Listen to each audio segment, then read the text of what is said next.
open your eyes to the warm Mediterranean sun. It is October 23, 79 AD. You stand in the bustling streets of Pompeii, a thriving Roman city of 20,000 people, nestled at the foot of Mount Vesuvius. The air smells of fresh-baked bread from the bakeries, salted fish from the harbor, expensive perfume, and wood smoke from the baths. Everything feels alive, prosperous, eternal. Merchants shout prices for olives, wine, and brightly colored cloth. Children chase each other between marble columns. Women carry water from public fountains. The walls of the houses are painted in vivid Pompeian red. Election slogans scrawled in charcoal hang on the corners. Vesuvius on the horizon looks like nothing more than a peaceful green slope covered in vineyards. The Romans don't even have a word for volcano. For them, it is simply a mountain. But the clock has already begun counting down.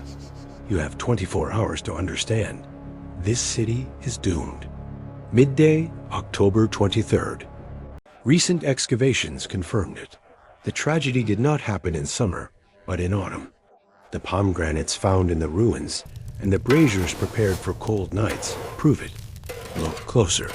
The water in the street fountains suddenly runs dry. Earthquakes deep inside the mountain have destroyed the aqueducts. Dogs in wealthy villas whimper and dig at the ground. Villa owners dismiss it as ordinary heat, but under your feet you feel a faint, almost imperceptible tremor. On the wall of a house, someone has quickly scribbled a note in charcoal. Archaeologists will find it 2,000 years later, and it will prove that this was the last peaceful day. The ground keeps shaking longer, stronger. A low, unnatural rumble rolls down from the mountain. You feel it in your chest, in your bones. Something is wrong. Very wrong. The last peaceful day is slipping away. October 24th, 1 p.m. The Roman peace is shattered forever. A roar deeper than any thunder rattles the very foundations of the earth. Vesuvius has awoken. The summit splits open, propelling a colossal column of molten rock and ash high into the stratosphere, stretching 30 kilometers into the blue.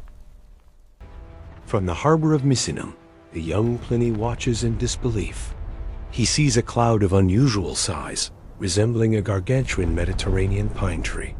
It rises on a trunk of dark smoke, then spreads its branches wide, choking the heavens with a terrifying, expanding canopy of gray soot and stone. Within minutes, the golden Italian sun begins to pale. The vibrant Pompeian sky is devoured by a growing ink-black curtain.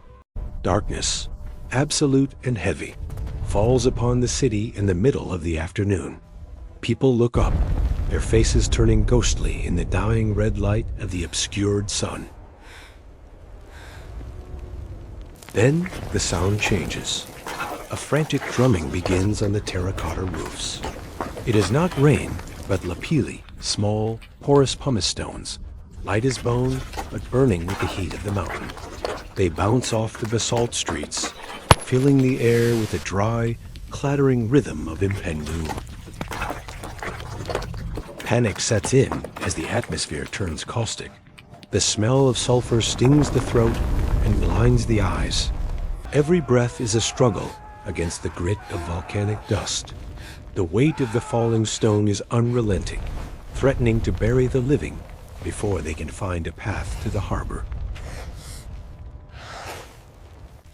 Families cling together in the shadows of their grand villas, unaware that the roofs above them are reaching their breaking point.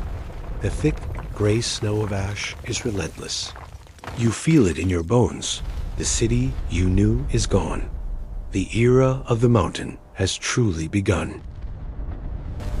By 5 in the evening, the air is thick with the stench of sulfur, burning the lungs with every desperate gasp. Absolute darkness has swallowed the streets, broken only by the terrifying flashes of volcanic lightning. People wrap wet cloths around their faces, fighting the suffocating grit that turns day into a living tomb. Here, the final divide occurs. Some rush blindly toward the sea, hoping for salvation from the Roman fleet.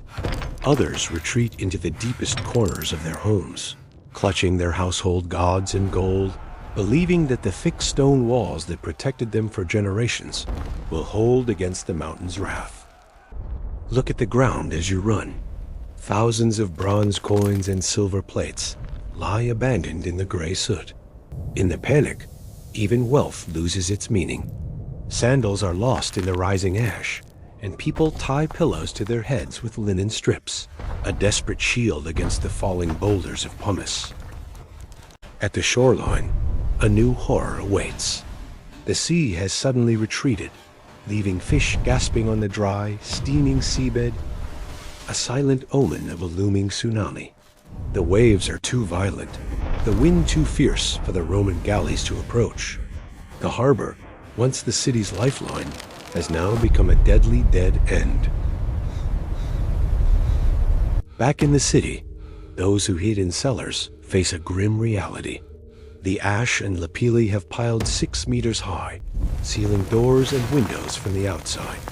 They are trapped in absolute darkness, listening to the agonizing creak of their homes as the weight of the weight mountain slowly crushes the life out of them.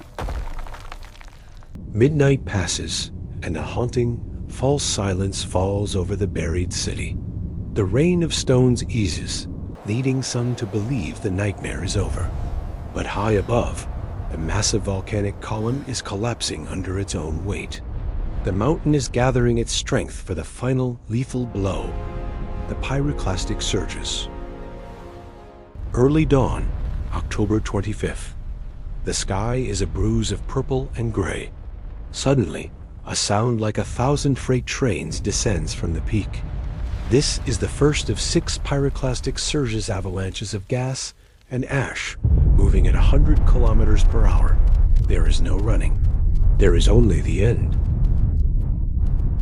This is not lava.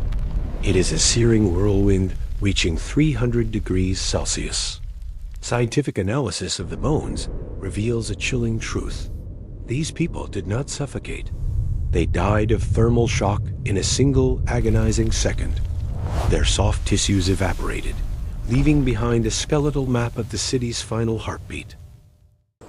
And the garden of the fugitives, the ash hardened around them like stone. We see them today as plaster casts, the living dead.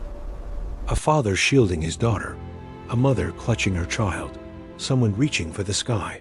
These are not statues. They are the exact moments of human agony frozen in time. Pompeii was erased under 6 meters of ash for 17 centuries. It became history's greatest time capsule, preserving the mundane alongside the tragic. Fresh bread still in the ovens, election slogans on the walls, and the raw fear in the eyes of the dying. A civilization stopped mid-breath by the earth itself. Standing on these streets today, the silence is deafening. Vesuvius looms above, a sleeping giant that reminds us how thin the veil of our civilization truly is. The story of Pompeii is a warning written in dust. Nature does not care for our monuments, our gold, or our grandest plans. Could you have survived? Could you have read the signs 24 hours before the sky fell? Tell us in the comments what your choice would have been. The harbor or the cellar? Subscribe for more journeys into the dark corners of history. Stay curious, stay grounded. The mountain is always watching. Something is coming.